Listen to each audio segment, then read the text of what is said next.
या भारतामध्ये जर तुम्ही ISI मॉडेल एक्सपोज केलं तर तुमच्या हातात ट्रान्सफरचं लेटर दिलं जातं. तुम्ही यांना ओळखत असाल, गुरप्रीत सिंग. त्यांनी काही दिवसापूर्वी 8 आतंकवाद्यांना पकडलंय ज्यांचं कनेक्शन हे ISI सोबत होतं. त्यांचा प्लॅन होता की दिल्ली पोलीसचा युनिफॉर्म घालायचा, CJPच्या प्रोटेस्टमध्ये जायचं आणि आतंकवादी हमला करायचा. आणि त्यांनी हा हमला उधळून लावल्याबद्दल पंजाब गव्हर्नमेंट म्हणजेच आप गव्हर्नमेंटने त्यांच्या हातामध्ये ट्रान्सफरचं लेटर दिलंय. खरं जर बघायला गेलं तर गुरप्रीत सिंग यांनी ISIचा आतंकवादी हमला उधळून नाही लावला, तर खऱ्या अर्थानं CJPचा प्लॅन उधळून लावला.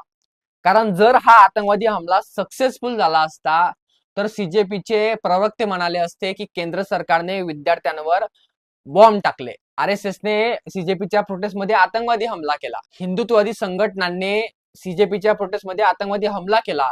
अशा बऱ्याचशा गोष्टी या लोकांनी येणाऱ्या काही काळामध्ये केल्या असत्या जर हा प्लॅन सक्सेसफुल झाला असता तर. पण धन्य असो गुरप्रीत सिंग यांचं की त्यांनी हा ISIचा प्लॅन उधळून लावला आणि त्यांच्या बदल्यात त्यांना मिळालं काय तर ट्रान्सफरचं लेटर.